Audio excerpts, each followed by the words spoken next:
ఎకరం విస్తీర్ణంలో ఎర్ర చిక్కుడు సాగు చేస్తున్న రాంబాబు గారు మనతో పాటు ఉన్నారు. ఎకరం విస్తీర్ణంలో మొక్కకి మధ్య 6 అడుగులు, సాలుకు మధ్య 6 అడుగుల దూరంతో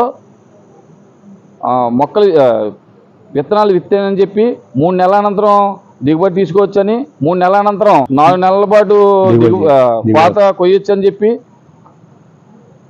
సుమారుగా వారానికి 6 క్వింటాల వరకు దిగుబడి తీయొచ్చని, 8 రోజుల అనంతరం 8 రోజులకు ఒకసారి కోత ఉంటుందని చెప్పి, ఖర్చు విషయానికి వస్తే ఎకరం విస్తీర్ణానికి 40,000 నుంచి 50,000 రూపాయలు ఖర్చు అవుతుందని, పంట కాలం మొత్తం పూర్తయ్యేటప్పటికి ఒక 6 టన్నుల వరకు ఎకరం చేలో దిగుబడి తీయొచ్చని చెప్పి రాంబాబు గారు చెప్తున్నారు.